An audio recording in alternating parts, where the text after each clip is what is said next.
The October afternoon settled over St. Mary Mead like a comfortable shore, golden light filtering through the copper beech trees that lined the village green. Miss Jane Marple paused at her garden gate, adjusting her worn gloves as she contemplated the gentle bustle surrounding the harvest festival preparations.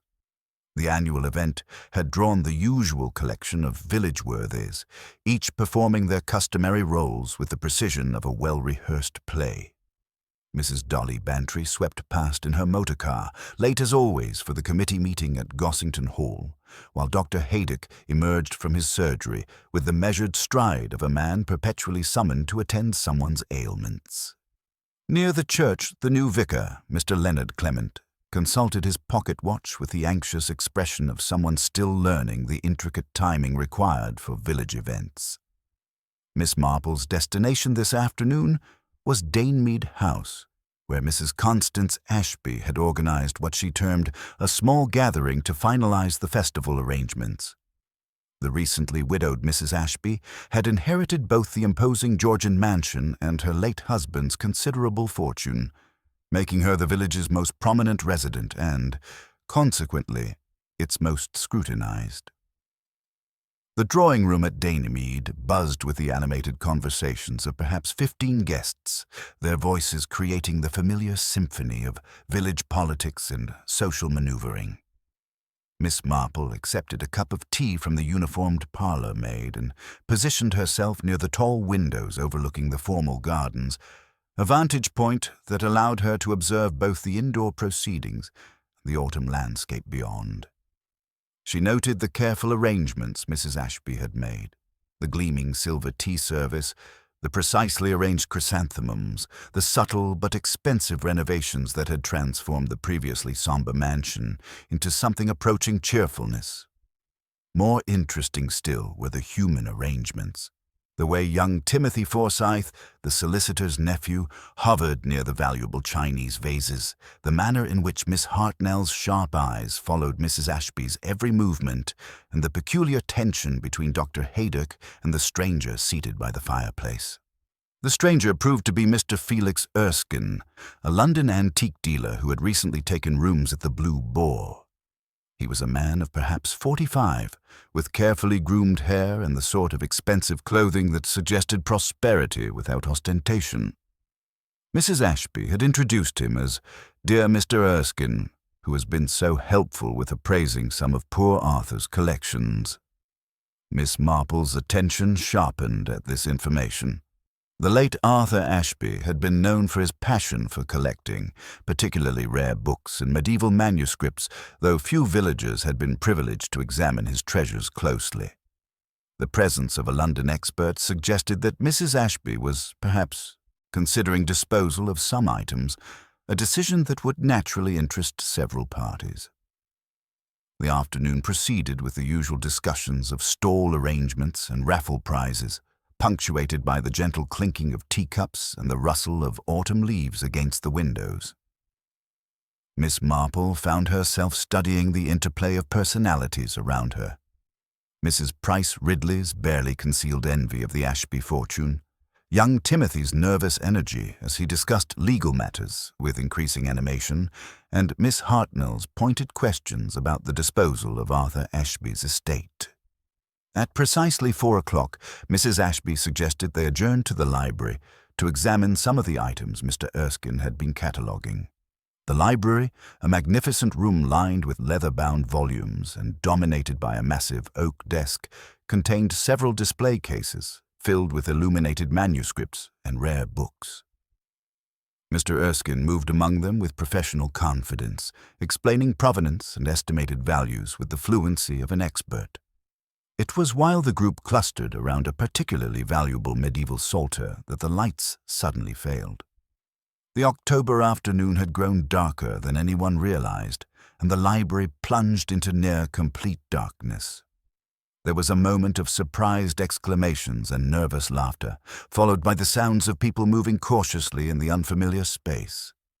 Miss Marple, who had remained near the doorway, heard rather than saw what followed. The soft scrape of a chair being moved, a muffled exclamation that might have been surprise or pain, and then an odd rhythmic sound she couldn't immediately identify. When Mrs. Ashby's voice called out for everyone to remain still while she fetched candles, Miss Marple noticed the faint scent of almonds, bitter and unmistakable. The lights returned after perhaps 3 minutes, revealing a scene of mild confusion as guests oriented themselves in the restored illumination. It was Timothy Forsyth who first noticed that Mr. Erskine was no longer standing beside the display case. They found him seated in the leather chair behind the desk, his head tilted at an unnatural angle, his face bearing the peculiar expression of someone who had experienced a very great surprise. Dr. Haydock's examination was swift and professional. "I'm afraid he's dead," he announced quietly. "Appears to be some sort of seizure, though I'll need to examine him more thoroughly." As the inevitable confusion and distress erupted around her, Miss Marple remained quietly observant.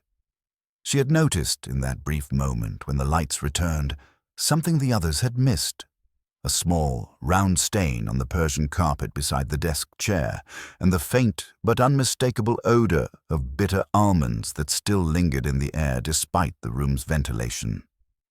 More significantly, she had observed the precise positioning of everyone in the room when darkness fell, and she alone had heard that soft, rhythmic sound, like someone counting under their breath.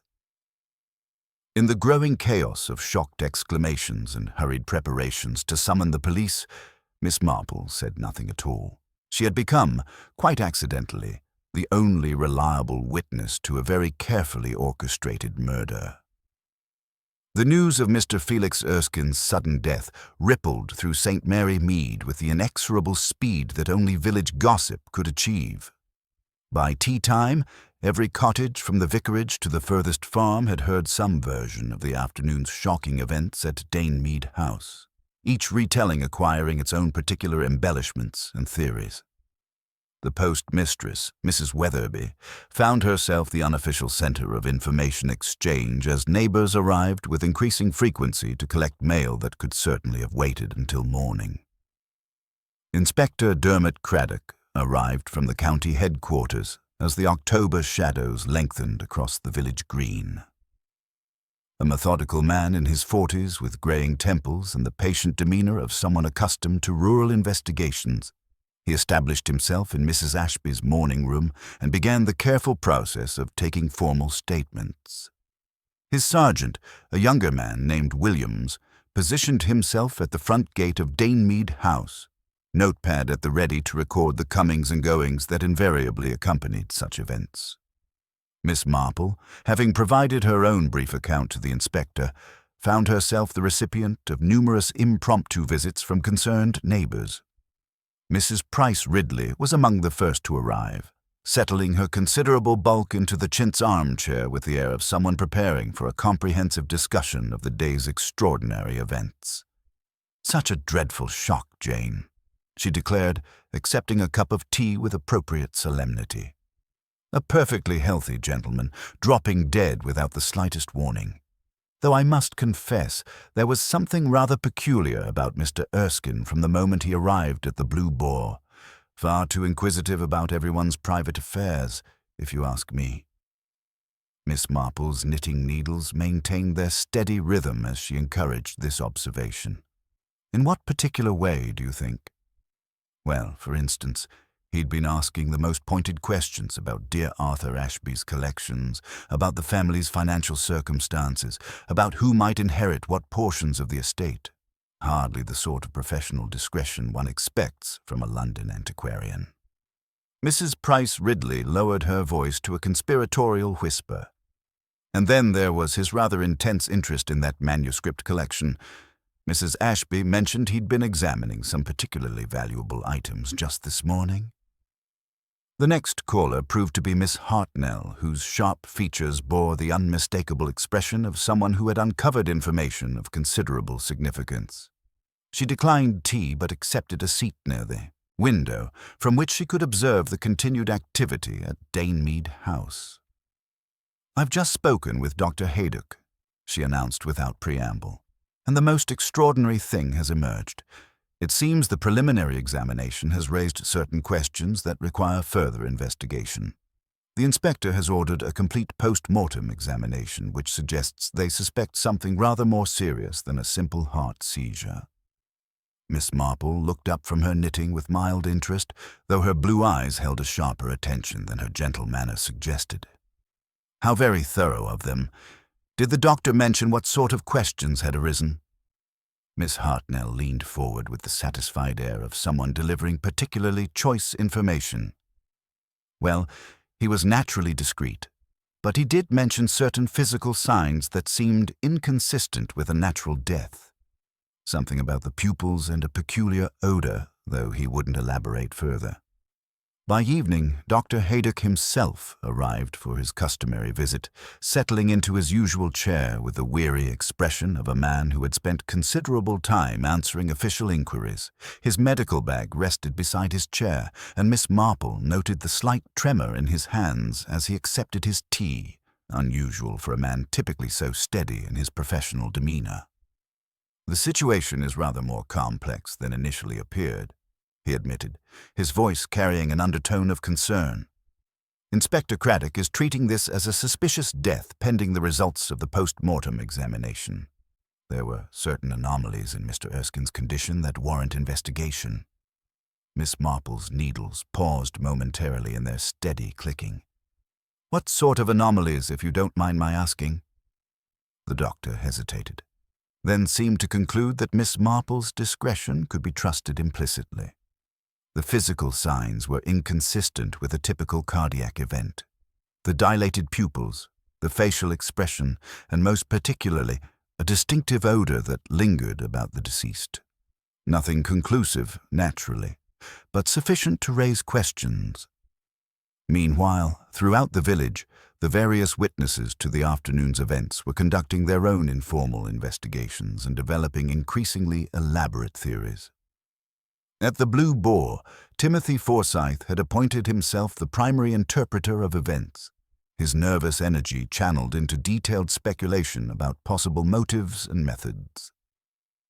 "It's perfectly obvious what occurred," he declared to anyone within earshot of the public bar. "Mr. Erskine discovered something valuable in the Ashby collection, something worth considerable money. Perhaps he uncovered evidence of a forgery, or possibly identified an item of extraordinary value that Mrs. Ashby was unaware of possessing."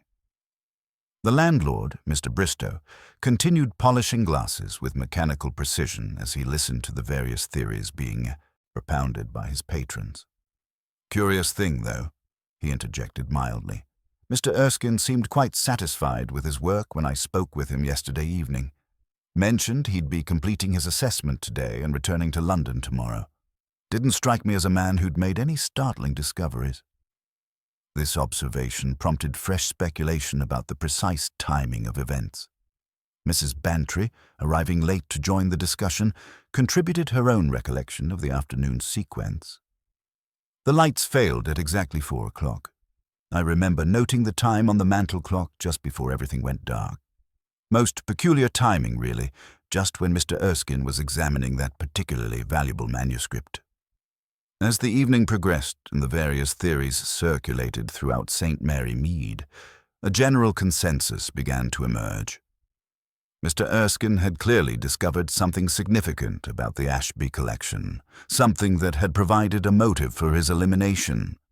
The convenient power failure had offered the perfect opportunity for someone to act without being observed.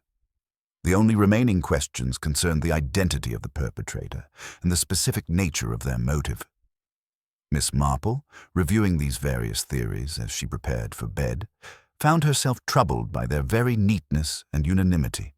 In her extensive experience of human nature, genuine motives were rarely so straightforward, and the most obvious explanations often concealed far more complex truths beneath their surface plausibility. The bitter almond scent she had detected, the carefully timed power failure, and most particularly that soft, rhythmic counting she had heard in the darkness, suggested a level of premeditation that made simple greed or discovery seem inadequate explanations. Someone had planned Mr. Erskine's death with considerable care, and Miss Marple suspected that the true motive lay buried much deeper than anyone yet imagined. The morning light brought Inspector Craddock back to Dane Mead House with renewed purpose, his methodical nature evident in the careful way he approached the scene of Mr. Erskine's mysterious death.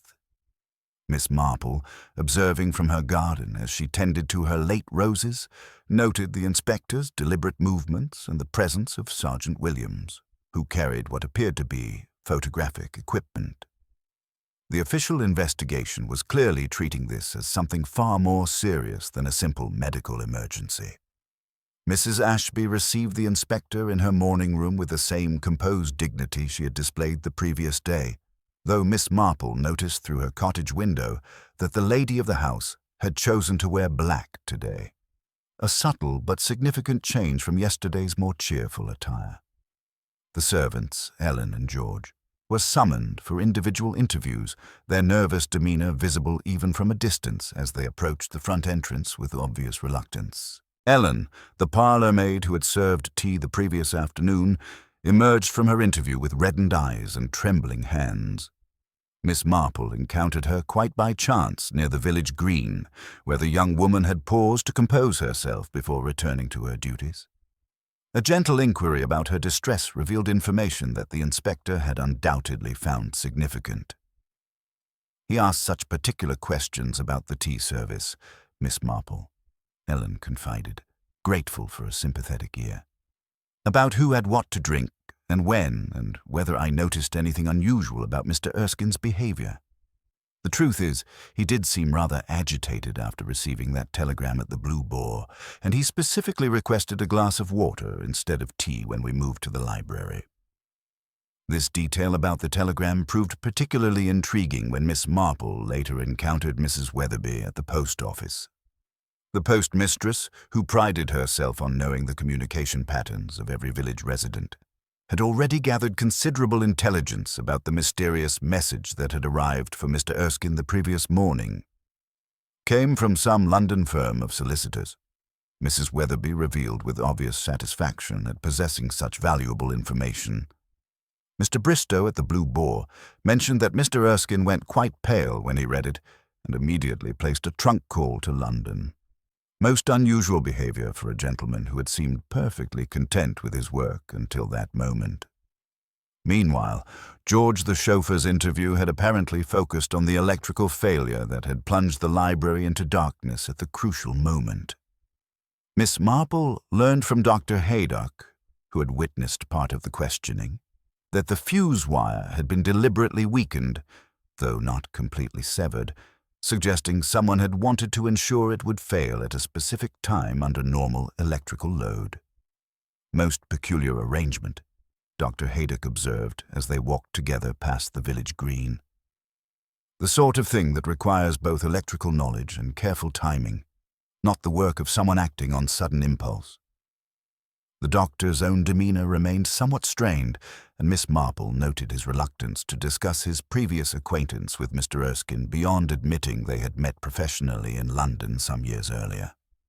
This evasiveness, combined with his obvious discomfort when the subject arose, suggested complexities that extended beyond the current investigation. Young Timothy Forsyth had become the focus of considerable village speculation, his nervous energy and frequent visits to the solicitor's office providing ample material for gossip.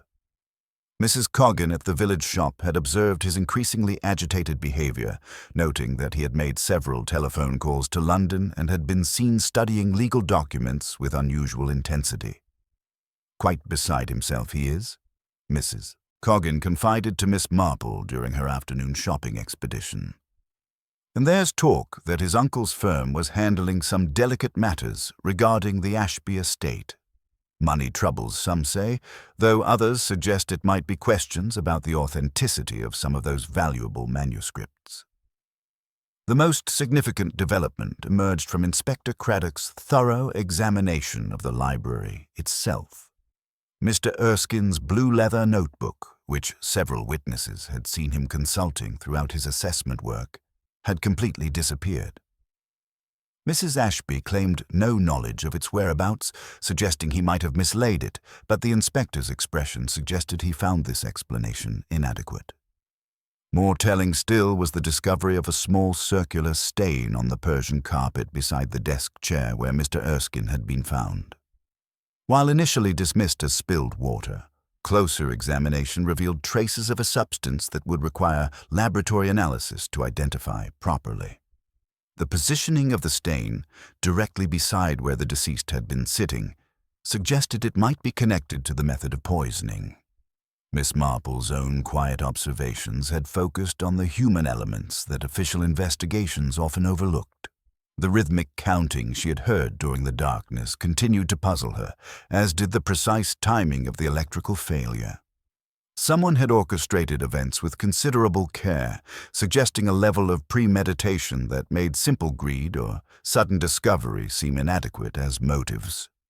The village consensus was gradually settling on Timothy Forsyth as the most likely suspect. His proximity to the desk during the darkness, his obvious financial concerns, and his nervous behavior since the incident created a compelling case for those who preferred straightforward explanations. However, Miss Marple found herself increasingly skeptical of such convenient conclusions. As evening approached and she settled by her fire with her knitting, Miss Marple reflected on the day's revelations. The missing notebook suggested that Mr. Erskine had discovered something significant enough to warrant his elimination. The telegram from London indicated that external forces were involved in whatever scheme had cost him his life. Most intriguingly, the careful preparation evident in the sabotaged fuse wire and the precisely timed events suggested a mind that planned methodically and thought several steps ahead. The obvious suspect might satisfy the village's need for resolution, but Miss Marple suspected that the true murderer remained hidden behind a facade of respectability, counting on everyone's eagerness to accept the most apparent solution, while the real motive lay buried much deeper in the complex web of relationships that defined St. Mary Mead. The morning brought Inspector Craddock back to St. Mary Mead with the grim confirmation that transformed speculation into certainty. Dr. Haydock's post-mortem examination had revealed traces of hydrocyanic acid in sufficient concentration to have caused death within moments, a finding that explained both the bitter almond odor Miss Marple had detected and Mr. Erskine's peculiar facial expression. The village's whispered theories suddenly acquired the sharp edge of reality, and with that transformation came a palpable shift in atmosphere as neighbors began viewing each other with newfound wariness. Inspector Craddock's methodical investigation had begun to focus with uncomfortable precision on Timothy Forsyth, whose nervous behavior and obvious financial difficulties created an increasingly compelling case for guilt.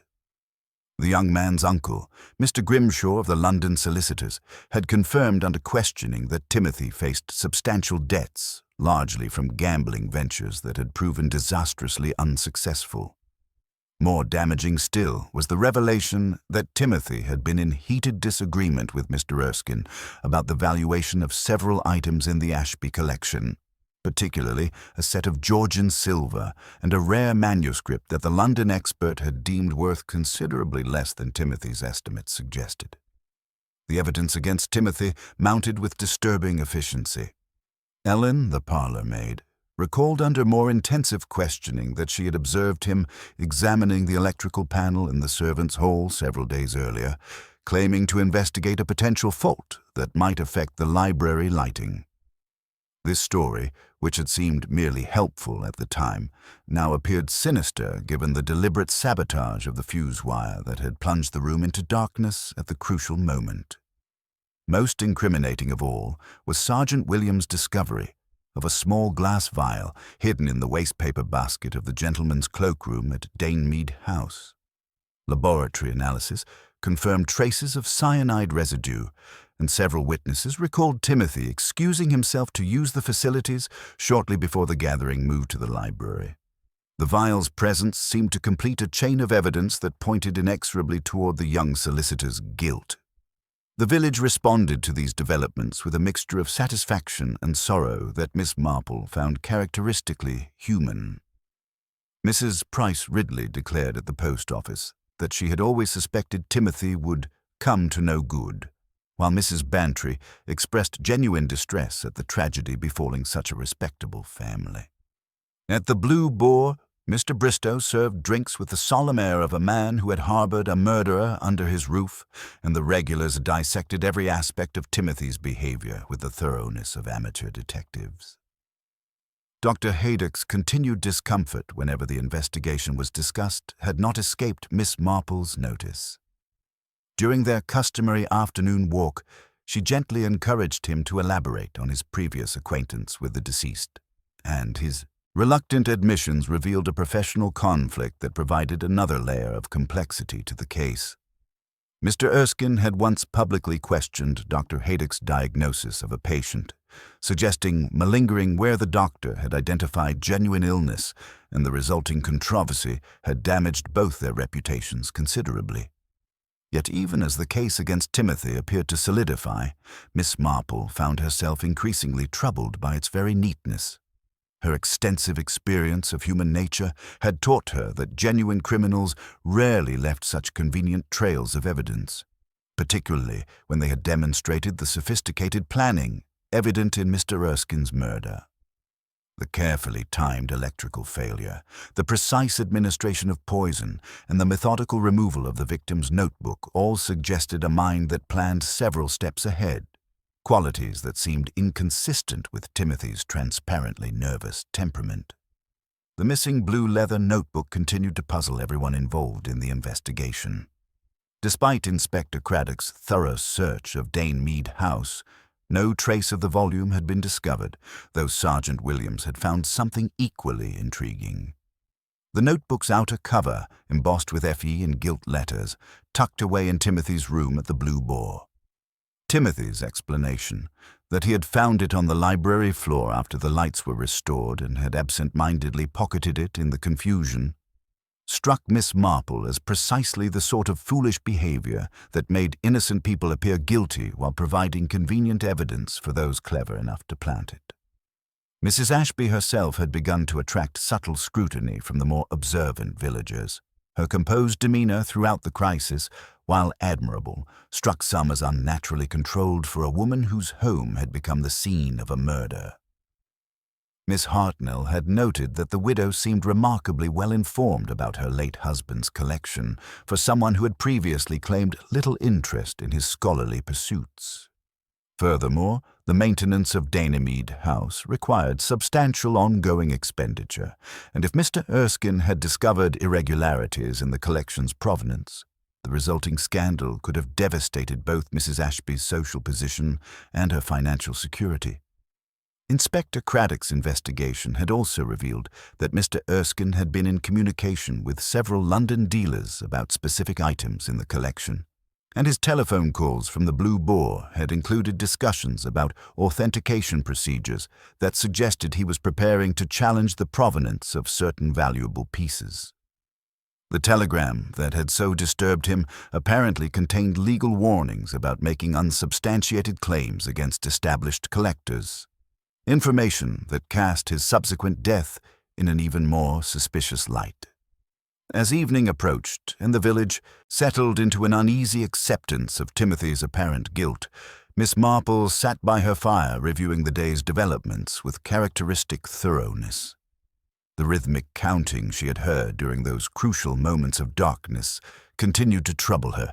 It had been too measured, too controlled for someone acting in desperate panic. Timothy's nervousness was genuine enough, but it struck her as the anxiety of a rabbit caught in a snare rather than the calculated composure of someone who had set that snare with deadly precision. The truth, Miss Marple suspected, lay not in the obvious motives of financial desperation or professional jealousy, but in understanding the precise nature of what Mr. Erskine had discovered and why that discovery had necessitated his immediate elimination. Someone in St. Mary Mead possessed secrets worth killing for, and they had demonstrated both the intelligence and the ruthlessness necessary to protect those secrets while ensuring that suspicion fell elsewhere. The challenge lay in distinguishing between the convenient scapegoat who satisfied everyone's expectations and the genuine murderer who remained hidden behind a facade of respectability, counting on the village's eagerness to accept the most apparent solution, while the real motive lay buried much deeper in the complex web of relationships that defined their seemingly peaceful community. Inspector Craddock's methodical nature manifested itself in the careful precision with which he approached Timothy Forsyth's arrest. Miss Marple observed from her cottage window as the young solicitor was escorted to the waiting police motor car, his shoulders bearing the weight of circumstantial evidence that seemed to point inexorably toward his guilt. The village gathered in respectful clusters along the main street, their whispered conversations creating a subdued commentary on what appeared to be the inevitable conclusion of Mr. Erskine's mysterious death. Yet even as Timothy disappeared into official custody, Miss Marple found herself increasingly troubled by details that seemed to contradict the apparent simplicity of the case. Her request to revisit the library at Mead House, ostensibly to offer comfort to Mrs. Ashby, provided opportunities for more careful observation of the scene where the crime had occurred. The room had been restored to its previous order, but Miss Marple's trained eye detected subtle evidence of thorough searching that extended beyond the official police investigation. Her attention focused particularly on the silver tray that had held the water carafe, where she noticed a curious blemish. Not of dullness, but of sudden brightness, an oval patch where the tarnish had been lifted to a hard, cold gleam. The positioning suggested that some corrosive substance had splashed from above, creating the sort of mark that cyanide solution might leave when it contacted tarnished silver. This discovery acquired additional significance when she recalled the bitter almond scent that had lingered in the air immediately after Mr. Erskine's collapse. More intriguingly, tucked beneath the heavy carved leg of the desk, Miss Marple discovered a tiny fragment of paper no larger than a fingernail. Its edge was uneven, as if torn hastily, and on its surface a single ornate letter C was visible, part of what appeared to be a decorative initial from an ancient manuscript. The paper possessed the texture and faint parchment-like sheen that spoke of centuries past, entirely different from the modern materials Mr. Erskine had been using for his assessment work. Mrs. Ashby's behavior during this visit provided additional cause for reflection. The widow maintained her composed dignity, but Miss Marple noted the way she consulted her late husband's pocket watch with unusual frequency, checking the time with a precision that seemed unnecessary for casual conversation. More significantly, when discussing the afternoon of the murder, Mrs. Ashby unconsciously drew from her reticule a small bone shuttle threaded with cream cotton, winding and unwinding it in the rhythmic pattern of someone accustomed to counting stitches while working tatting lace. Ellen, the parlour maid, had mentioned during her emotional confession that "Madam has always counted, miss, when she's working a pattern. 3s and 4s, very soft-like." This detail suddenly illuminated the measured, almost mechanical counting Miss Marple had heard during those crucial moments of darkness. Not the panicked fumbling of someone administering poison in desperate haste, but the careful precision of someone following a predetermined sequence of actions with practiced expertise. Dr. Haydock's continued discomfort with the investigation had begun to manifest in subtle alterations to his usual routine, and his reluctant admissions revealed complexities that extended far beyond their previous public disagreement.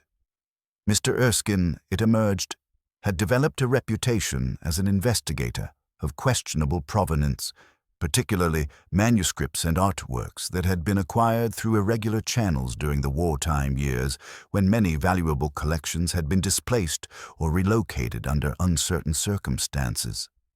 This revelation cast the Ashby collection in an entirely different light. Arthur Ashby had served with a military unit responsible for protecting cultural artifacts, a position that would have provided both access to displaced collections and knowledge of their proper ownership. If some items in his personal collection had originated from this period through irregular acquisition, then Mr. Erskine's investigation might have threatened not merely financial loss, but potential criminal prosecution for wartime theft. The missing blue leather notebook remained the investigation's most puzzling element, but Miss Marple suspected its contents had revealed evidence of forgery or irregular provenance that necessitated both its theft and Mr. Erskine's elimination.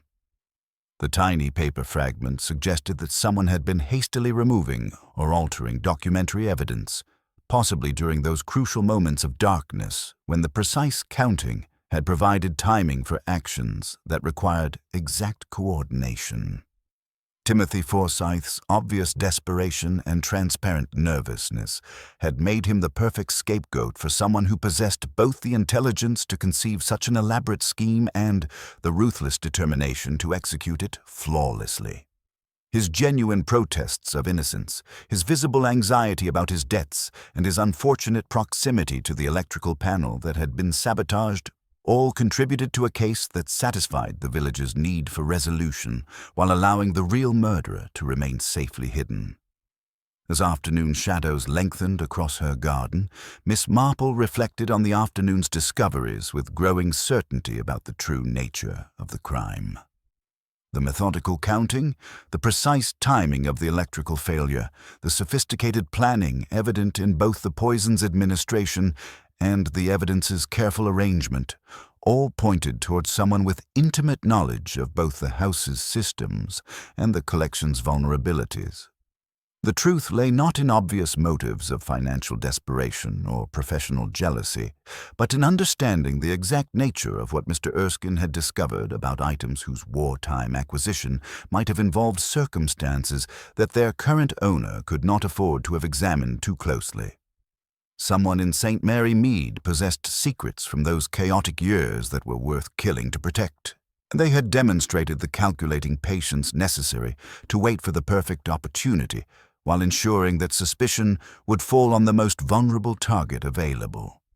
Miss Marple suspected that the final revelation would require exposing not merely a murderer, but the carefully constructed facade of respectability that had concealed decades of deception beneath the peaceful surface of village life. Inspector Craddock arrived at Miss Marple's cottage the following morning with the weary expression of a man whose certainties had begun to fracture under the weight of accumulating inconsistencies. His methodical investigation had uncovered complexities that made Timothy Forsyth's guilt seem less inevitable, though the circumstantial evidence remained superficially compelling. The pharmaceutical-grade purity of the cyanide used to poison Mr. Erskine suggested access to professional medical supplies rather than the crude preparations that might be expected from amateur attempts, casting doubt on the simple narrative of desperate gambling debts driving a young solicitor to murder.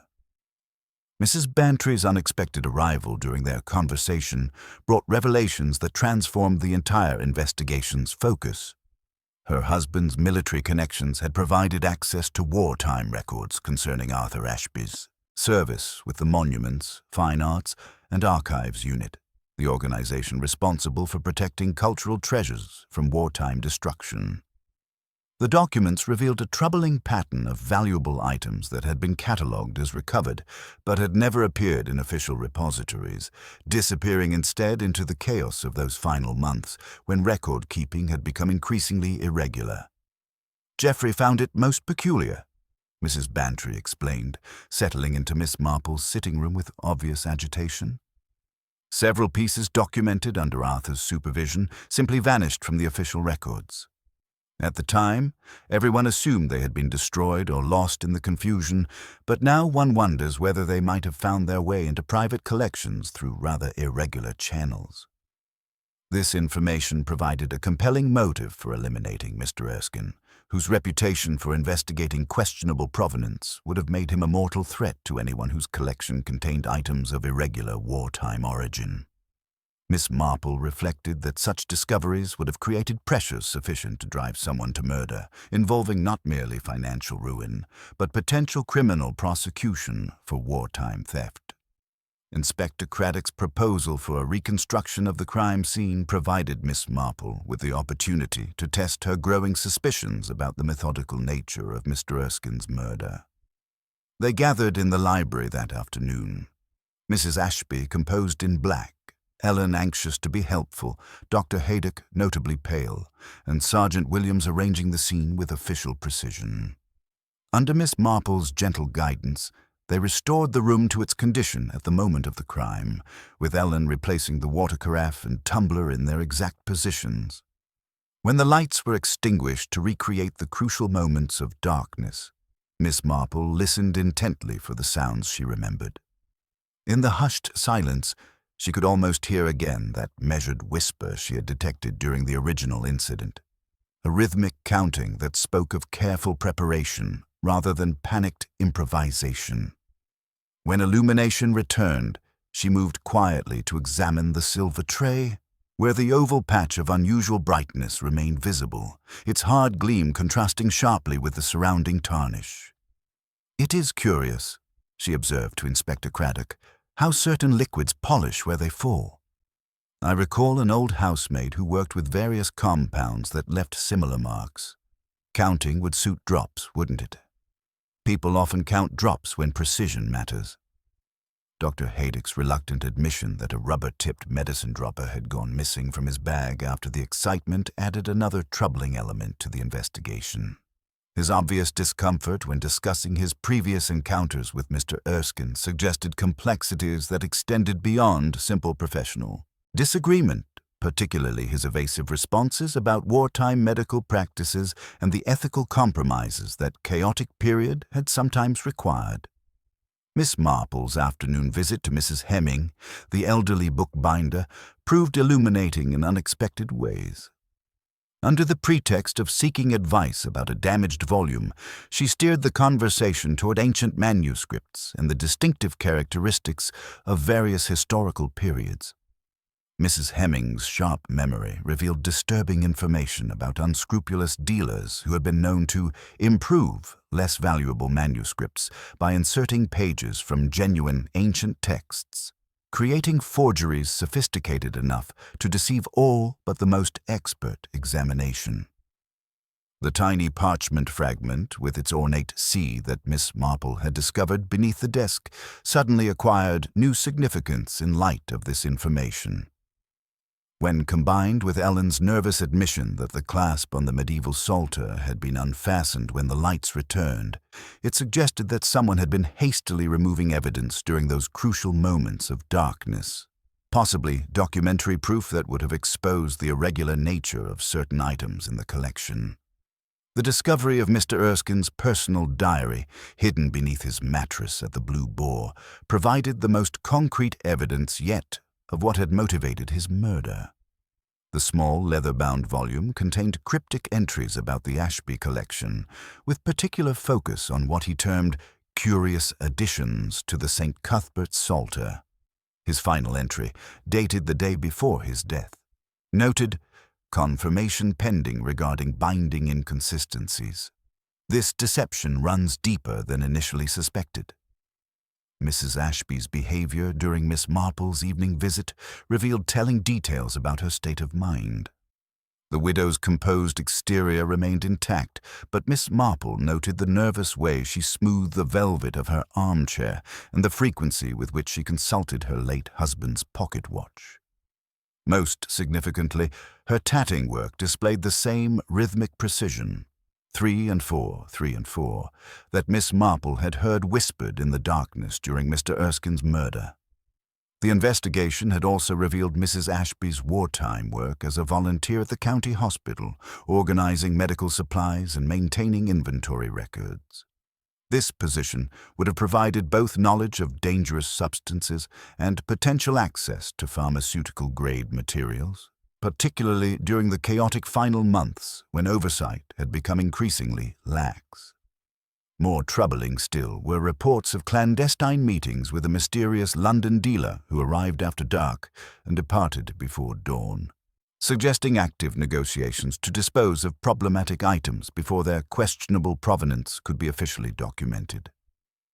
As evening shadows lengthened across St. Mary Mead, Miss Marple found herself increasingly convinced that Mr. Erskine's death had been orchestrated by someone whose secrets extended back to those turbulent wartime years when moral boundaries had blurred and desperate circumstances had created opportunities for both heroism and criminality. The methodical counting, the pharmaceutical-grade poison, and the sophisticated planning evident in both the crime's execution and the careful arrangement of evidence all pointed toward someone with intimate knowledge of both medical procedures and manuscript authentication. Someone who had been preparing for the possibility of exposure while ensuring that suspicion would fall on the most vulnerable target available.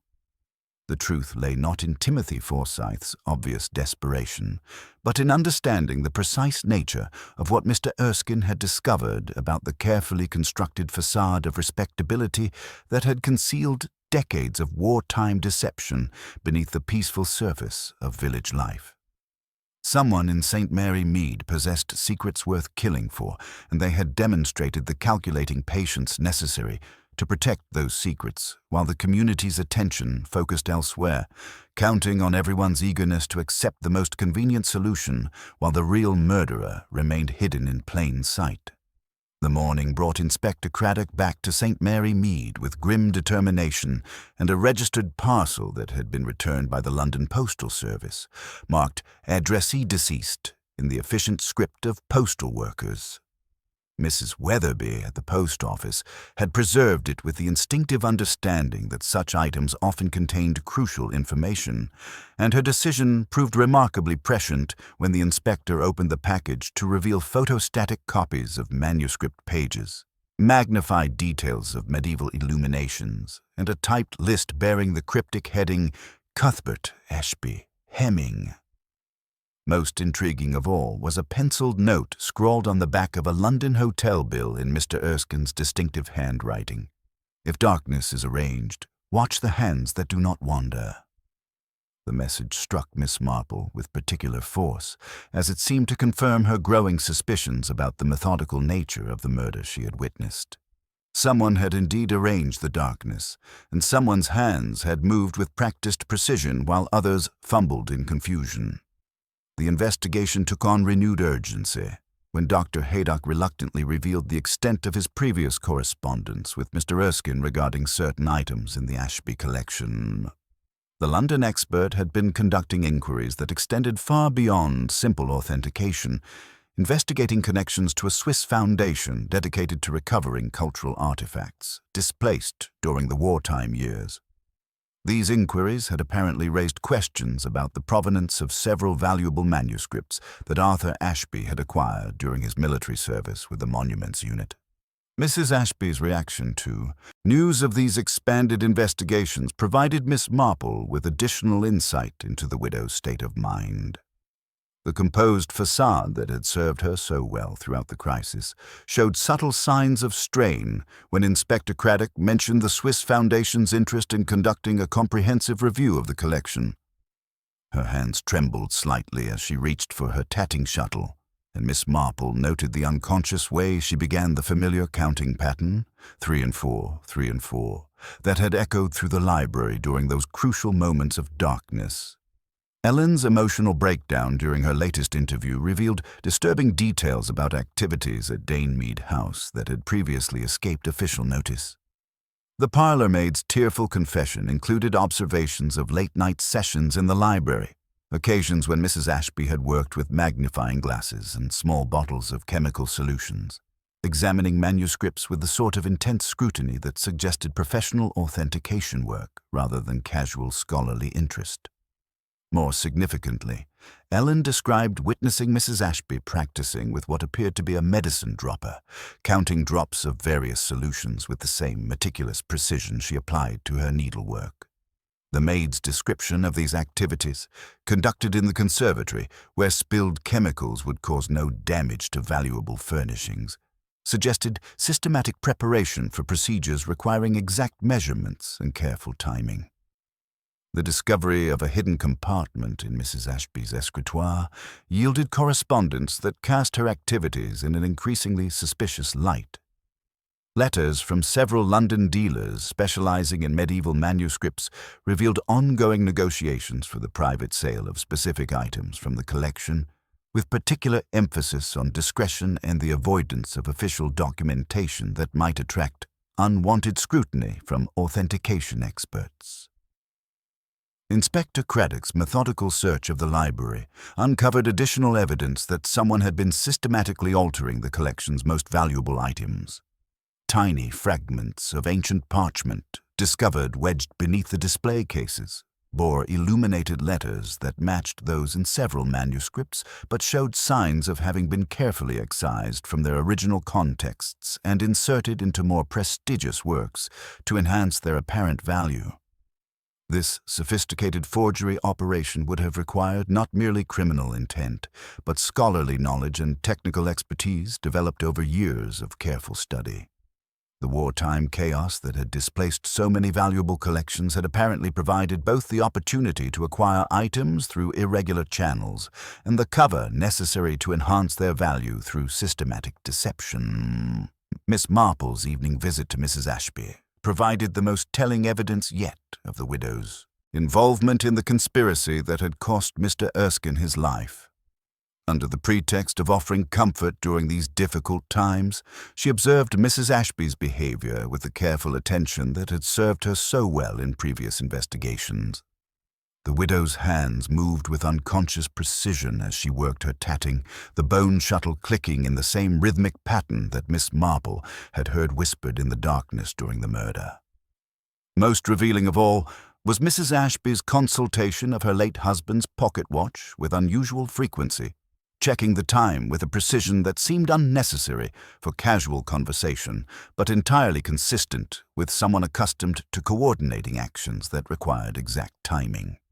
When the mantel clock chimed the hour, Miss Marple noted how Mrs. Ashby's counting synchronized perfectly with the mechanical rhythm, suggesting habits developed through years of practice in procedures where precise timing meant the difference between success and discovery. As darkness settled over St. Mary Mead, Miss Marple reflected on the elegant complexity of the crime that had been orchestrated beneath everyone's noses. The methodical counting she had heard during those crucial moments of darkness now revealed itself as the measured precision of someone following a carefully rehearsed procedure, administering poison with the same meticulous attention to detail that characterized Mrs. Ashby's domestic accomplishments. The truth lay not in Timothy Forsyth's obvious desperation, but in understanding the sophisticated criminal enterprise that had operated for years beneath the peaceful surface of village life.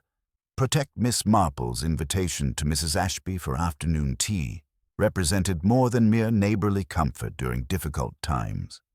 It constituted a carefully orchestrated examination designed to confirm suspicions that had crystallized through days of patient observation. The widow arrived at the appointed hour with her customary punctuality, dressed in elegant charcoal silk that complemented her composed demeanor, carrying herself with the dignified bearing that had served her so well throughout the investigation's turbulent progress.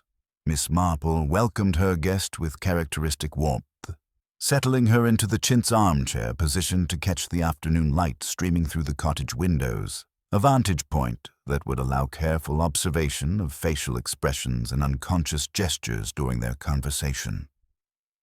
The tea service proceeded with ritual precision, Miss Marple's gentle inquiries flowing naturally from village gossip to expressions of sympathy for the tragic disruption that had shattered Danemead House's peaceful atmosphere. Mrs. Ashby responded with appropriate gravity, her voice maintaining the controlled modulation that had characterized her public appearances since Mr. Erskine's death, though Miss Marple detected subtle variations in tone that suggested underlying tensions carefully masked beneath practiced composure. The conversation meandered through familiar territory, the upcoming harvest festival, Timothy Forsyth's unfortunate circumstances, the general shock that had affected everyone involved in that terrible afternoon's events. Miss Marple's knitting needles maintained their steady rhythm as she gradually introduced more specific topics, beginning with seemingly innocent observations about Mr. Erskine's expertise in manuscript authentication. Such a knowledgeable gentleman, she remarked with gentle regret, particularly regarding those ancient binding techniques. He mentioned how medieval scribes would count stitches when repairing damaged pages, ensuring perfect uniformity in their restoration work. Such dedication to precision in every detail, don't you think? The comment appeared casual, but Miss Marple watched carefully as Mrs. Ashby's teacup paused momentarily before reaching her lips, a fractional hesitation that spoke volumes to someone trained in observing human behavior under stress. The widow's response revealed knowledge that extended beyond casual scholarly interest. Her detailed explanation of medieval restoration techniques, demonstrating familiarity with procedures that would typically be known only to professional conservators or serious collectors engaged in hands-on authentication work. More significantly, as she described the meticulous counting required for proper stitch placement, her fingers began tapping against the armchair's polished surface in a rhythmic pattern. 3 light taps followed by 4, then 3 again. The same measured sequence Miss Marple had heard whispered in the library's darkness during those crucial moments when Mr. Erskine's life had been extinguished with pharmaceutical precision. Miss Marple's next observation struck even closer to the heart of her suspicions, her voice carrying the gentle reminiscence of someone sharing wartime memories. That dreadful power failure was so disorienting, wasn't it? Complete darkness can be quite bewildering when one isn't prepared for it. Though I suppose someone accustomed to working precisely in dark conditions, perhaps through wartime experience with medical supplies or delicate procedures, might navigate such circumstances with greater confidence. The statement hung in the air like a carefully baited hook, and Mrs. Ashby's reaction provided exactly the confirmation Miss Marple had sought. The widow's composed facade showed its first genuine crack, a slight tremor in her hands as she replaced her teacup on its saucer with unnecessary force, creating a sharp clink that echoed through the cottage's peaceful atmosphere. Her response, while maintaining surface politeness, carried an edge of defensive tension that had been absent from her earlier conversation. "One does adapt to difficult circumstances," she replied, her voice pitched slightly higher than usual, "particularly when wartime service requires handling dangerous substances with absolute precision. The hospital work taught us all about counting drops, measuring exact quantities when lives depended on accuracy." This admission, intended as casual explanation, instead revealed intimate knowledge of procedures that would have provided both the technical expertise and access to pharmaceutical-grade materials necessary for Mr. Erskine's murder. Miss Marple's gentle probing about specific wartime duties elicited further details about inventory management and chemical handling that painted a clear picture of someone who had possessed both opportunity and knowledge to acquire the cyanide used in the crime, while her unconscious repetition of the counting pattern 3 and 4, 3 and 4, provided unmistakable confirmation of her presence in the library during those crucial moments of darkness. The psychological pressure of the conversation began manifesting in increasingly obvious ways as Mrs. Ashby's carefully maintained composure showed additional signs of strain. Her consultation of her late husband's pocket watch became more frequent, her breathing grew shallower, and she began smoothing the silk of her dress with nervous precision, seeking comfort in familiar textures during moments of mounting stress. When Miss Marple casually mentioned hearing about binding inconsistencies in Mr. Erskine's notes regarding the St. Cuthbert's Psalter, the widow's reaction was immediate and telling, a sharp intake of breath followed by an attempt to redirect the conversation toward more neutral topics.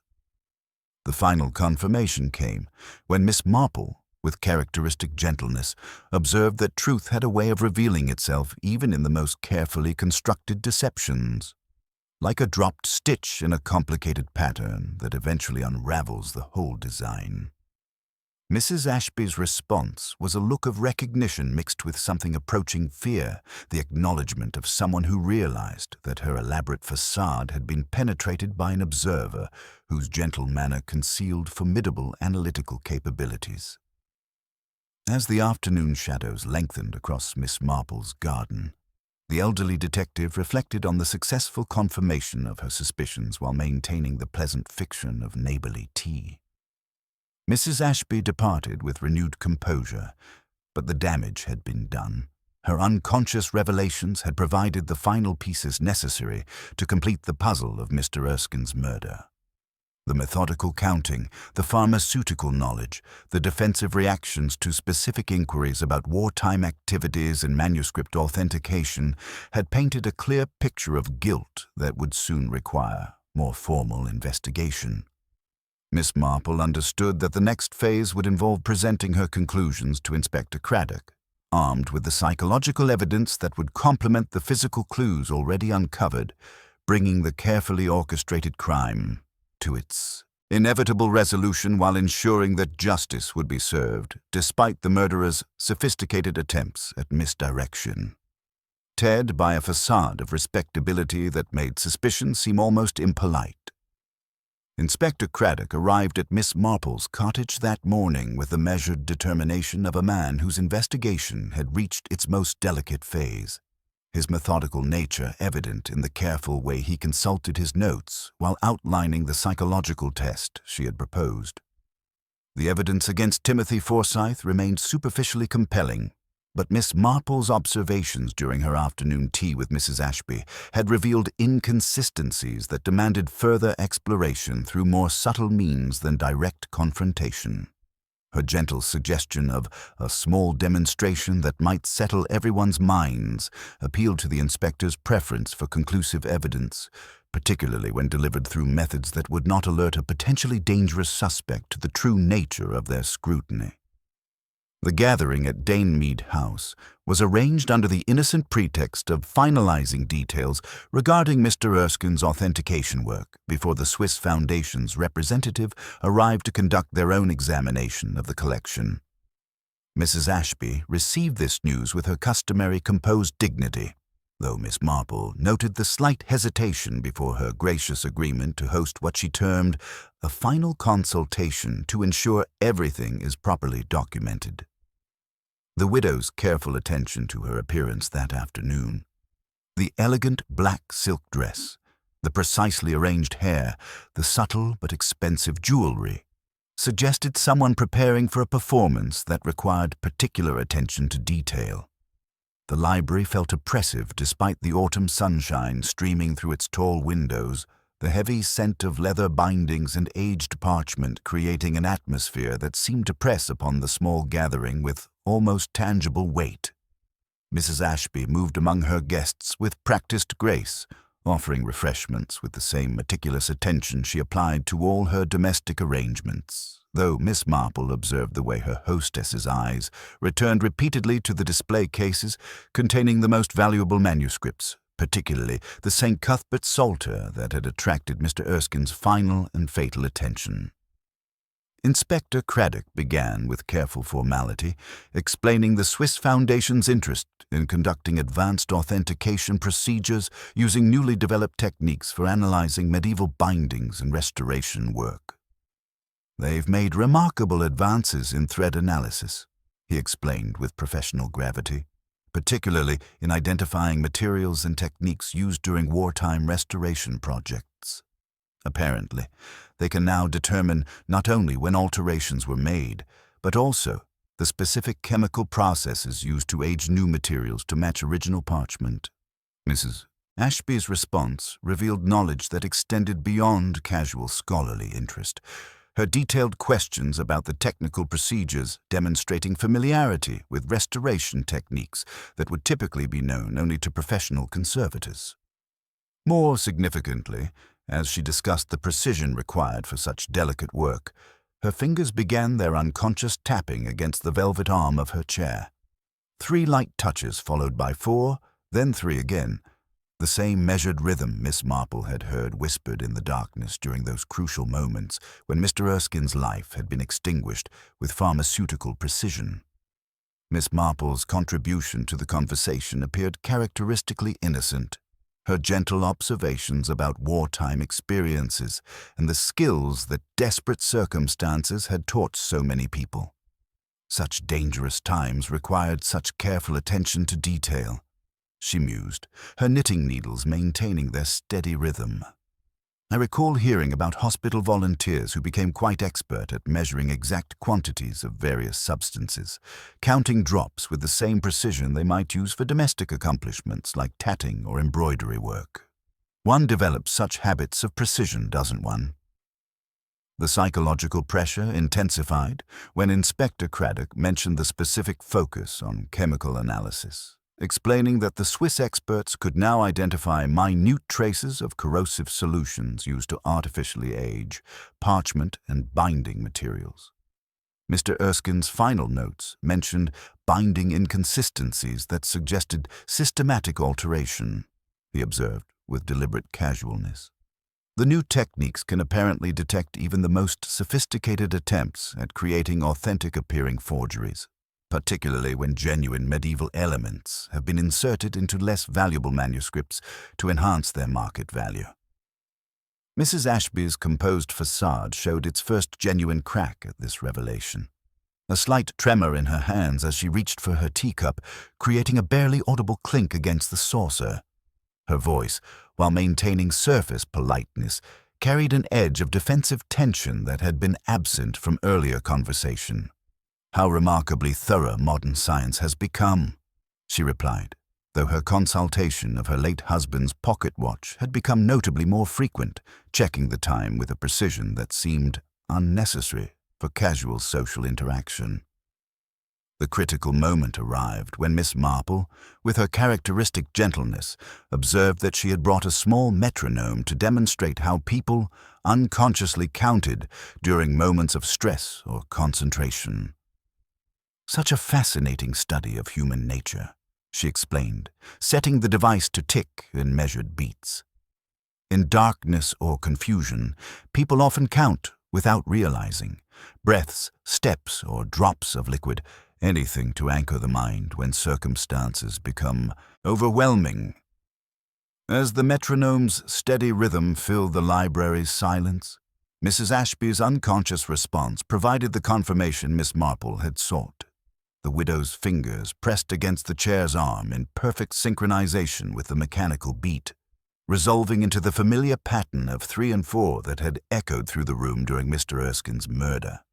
When Miss Marple casually mentioned that people often betray themselves by maintaining familiar rhythms even under the most extraordinary pressure, Mrs. Ashby's reaction was immediate and telling, a sharp intake of breath followed by an obvious attempt to still her treacherous hands. The afternoon concluded with Inspector Craddock's announcement that the Swiss representative would arrive the following morning to conduct their comprehensive examination, armed with equipment capable of detecting even the most sophisticated deceptions. As the gathering dispersed, Miss Marple noted Mrs. Ashby's final glance at the sealed display case.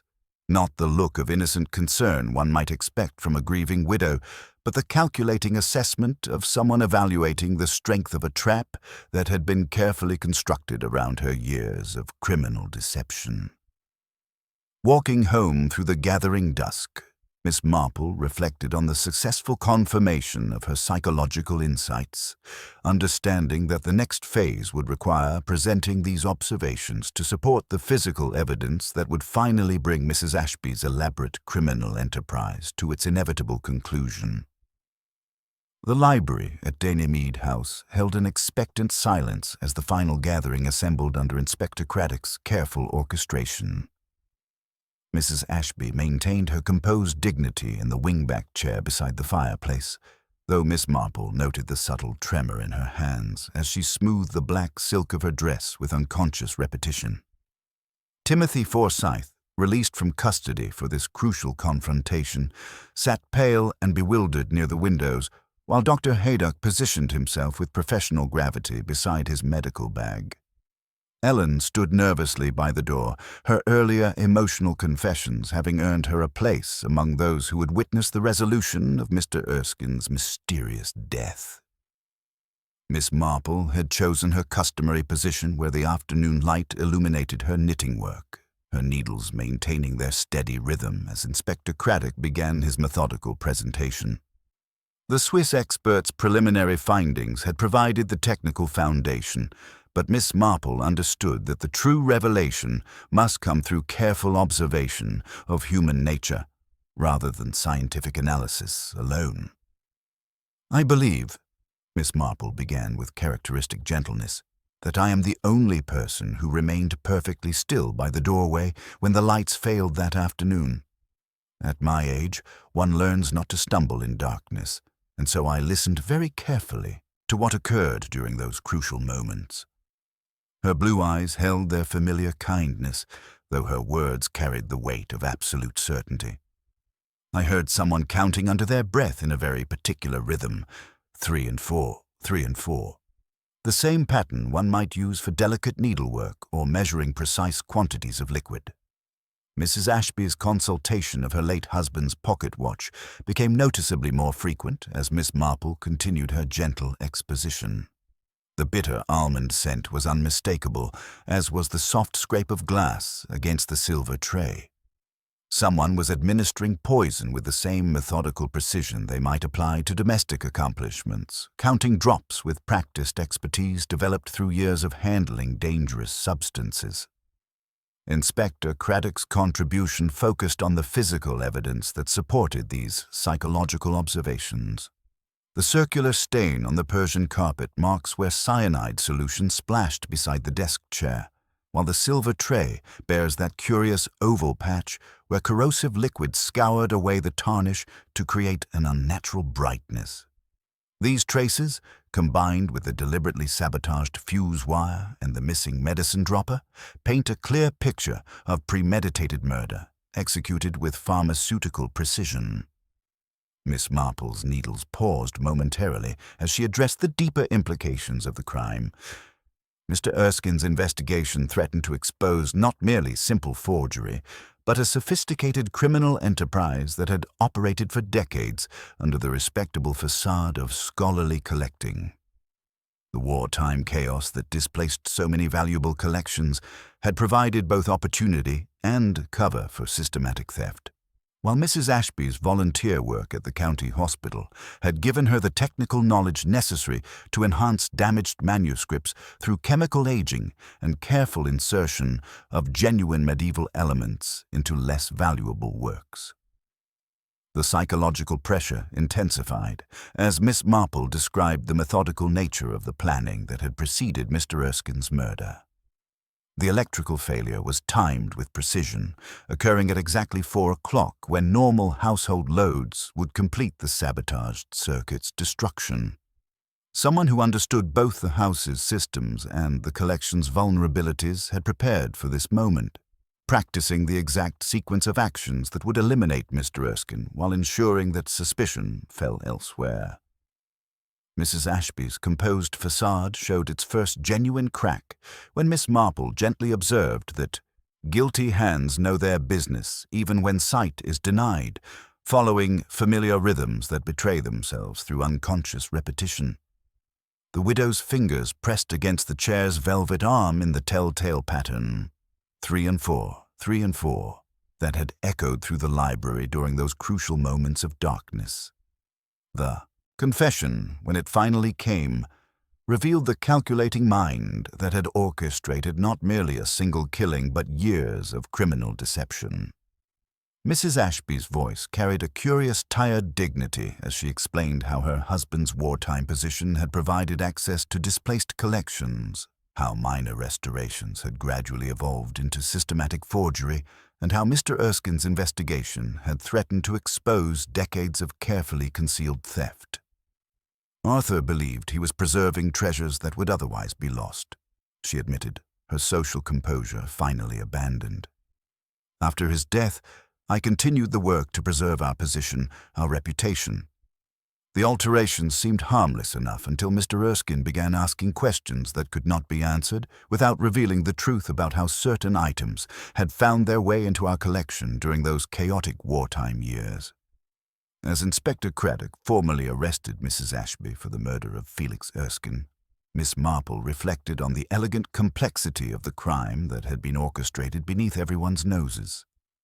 The methodical counting, the pharmaceutical precision, and the sophisticated planning had all served to protect a criminal enterprise built upon wartime opportunism and decades of systematic deception. The widow's final gesture, smoothing her dress and checking the pocket watch one last time, spoke of someone whose entire life had been governed by precise timing and careful measurement. As she was led away with dignified resignation, Miss Marple quietly folded her knitting and reflected that the most dangerous criminals were often those whose social respectability placed them beyond suspicion, counting on everyone's reluctance to look too closely beneath the civilized surface of village life. The October mist that settled over St. Mary Mead in the days following Mrs. Ashby's arrest carried with it an atmosphere of subdued reflection, as if the village itself was processing the shocking revelation that respectability could conceal such calculating criminality.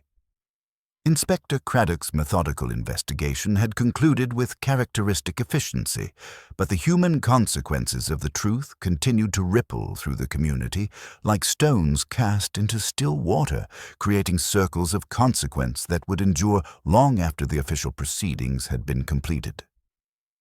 Dane Mead House stood empty now, its elegant Georgian windows reflecting the pale autumn sky with the blank stare of a building whose carefully guarded secrets had finally been exposed to unwelcome scrutiny. Timothy Forsyth's release from custody brought relief, tempered by the sobering recognition of how easily circumstantial evidence could destroy an innocent person's reputation and future prospects. The young solicitor's nervous temperament and obvious financial difficulties had made him the perfect scapegoat for someone whose calculating intelligence had anticipated the need for misdirection, and his gratitude toward Miss Marple carried the weight of someone who understood how narrowly he had escaped permanent disgrace. His uncle's London firm had already begun the delicate process of untangling the legal complexities surrounding the Ashby collection, preparing for litigation that would likely continue for years as various institutions and private collectors sought recovery of items whose wartime displacement had been deliberately obscured through decades of careful deception and sophisticated forgery. Dr. Haydock's involvement in the investigation had revealed uncomfortable truths about the compromises that wartime circumstances had forced upon even the most ethical individuals, and his reluctant admissions about overlooking irregularities in medical supply inventory had damaged his professional reputation in ways that would require considerable time and careful rebuilding to repair. The missing medicine dropper that had provided the means for Mr. Erskine's murder represented more than simple theft. It symbolized the erosion of trust that occurred when desperate circumstances created opportunities for those willing to exploit chaos and confusion for personal advantage, transforming tools of healing into instruments of death. Ellen's emotional testimony had provided crucial evidence about the systematic preparation that had preceded the murder, but her position at Mead House had become untenable once the extent of Mrs. Ashby's criminal activities became public knowledge throughout the village and surrounding areas. The young woman's genuine distress at discovering her unwitting complicity in covering up years of forgery and theft had touched even Inspector Craddock's professional reserve, and arrangements were being made for her employment with a respectable family in the neighboring county, where her reputation could recover from association with the scandal that had engulfed her former employer. The Swiss Foundation's comprehensive examination of the collection had revealed the full scope of the criminal enterprise that had operated under the respectable facade of scholarly collecting and cultural preservation. Medieval manuscripts worth hundreds of thousands of pounds had been systematically altered through the insertion of genuine illuminated pages stolen from less prestigious works, creating forgeries sophisticated enough to deceive all but the most expert authentication procedures using the most advanced scientific techniques. The wartime chaos that had displaced so many valuable collections had provided both the raw materials and the cover necessary for this elaborate deception, while Mrs. Ashby's volunteer work at the county hospital had given her access to the chemical knowledge required for aging new materials to match ancient parchment with convincing authenticity. Miss Marple's role in exposing the truth had earned her the village's renewed respect and admiration, though she characteristically deflected praise with gentle observations about the importance of listening carefully to what people revealed through their unconscious behaviors and habitual patterns. Her afternoon tea with Mrs. Ashby had provided the psychological insights necessary to confirm suspicions that physical evidence alone could not have established, demonstrating once again that understanding human nature remained more valuable than any amount of scientific analysis when confronting crimes that relied upon social respectability and carefully cultivated public personas for their concealment. The methodical counting that had betrayed Mrs. Ashby during those crucial moments of darkness represented more than simple nervous habit. It revealed the calculating precision of someone who had spent years perfecting criminal techniques while maintaining the facade of domestic accomplishment and social respectability. The rhythmic pattern that had echoed through the library during Mr. Erskine's murder was the same sequence she had used for decades while practicing the delicate procedures required for successful forgery, measuring chemical solutions with the same meticulous attention she applied to her tatting work and household management. As evening shadows lengthened across the village green and the copper beech trees shed their autumn leaves like memories too heavy to carry, Miss Marple reflected on the complex motivations that had driven Mrs. Ashby to murder in defense of secrets that extended back to those chaotic wartime years when moral boundaries had blurred and desperate circumstances had created opportunities for both heroism and criminality. The widow's final dignity during her arrest had been genuine enough, representing the composed facade that had served her so well throughout decades of systematic deception, but it could not disguise the calculating ruthlessness that had made Mr. Erskine's elimination seem preferable to exposure of the truth. The case had demonstrated once again that the most dangerous criminals were often those whose social respectability placed them beyond suspicion, counting on everyone's reluctance to look too closely beneath the civilized surface of village life, where secrets grew like mildew in dark cupboards until someone finally opened the door wide enough to let in the light. The November mist settled over St. Mary Mead with the peculiar quality that follows great revelations, when truth has been exposed and justice served, but the human cost of deception continues to resonate through the community like the final notes of a funeral bell. The village mended itself in quiet ways, as English villages do, not with proclamations, but with the gradual return of ordinary tasks and familiar routines. Yet the cheerfulness carried a careful edge now, and conversation paused as one passed the gates of Mead House, where the elegant Georgian facade looked suddenly theatrical, as though a stage's painted front had been left standing after the play ended and the audience had gone home whispering different versions of the plot. Timothy Forsyth departed for London under a sky the colour of pewter, his nervous temperament tempered by the sobering recognition of how easily circumstantial evidence could destroy an innocent person's reputation and future prospects. His uncle's firm had offered him a junior position in chambers where his diligence would be valued and his past would become merely an instructive anecdote rather than a permanent burden. At the Blue Boar, he promised Mr. Bristow he would return to buy a round the day his first proper brief came through, a gesture that spoke of resilience and determination to rebuild what had nearly been destroyed by another's calculated malice. Dr. Haydock resumed his rounds with conscientious gravity that carried more humility than before, his professional reputation damaged but not destroyed by revelations about the missing medicine dropper and his wartime compromises. His evening visits to Miss Marple had become more frequent, their conversations touching on themes of moral complexity and the difficult choices that desperate circumstances sometimes forced upon otherwise honorable individuals. He had learned, as the village had learned, that accountability extended beyond simple negligence into the realm of moral responsibility for the tools of one's profession. Ellen departed at dawn in a hired trap, her small trunk tied with stout cord and a new straw hat set optimistically upon her head. Miss Marple had risen early to press into her hands a modest parcel containing a thimble with mother-of-pearl sheen and a tiny book of household patterns, along with the gentle observation that counting is a comfort if one knows what one counts. The young woman's references, carefully crafted to emphasize reliability while avoiding detailed discussion of her previous position, had secured her employment with a respectable family in the neighboring county, where her reputation could recover from its unfortunate association with systematic criminality. Inspector Craddock's final visit brought not questions but thanks and the satisfied air of a man whose methodical investigation had reached its proper conclusion.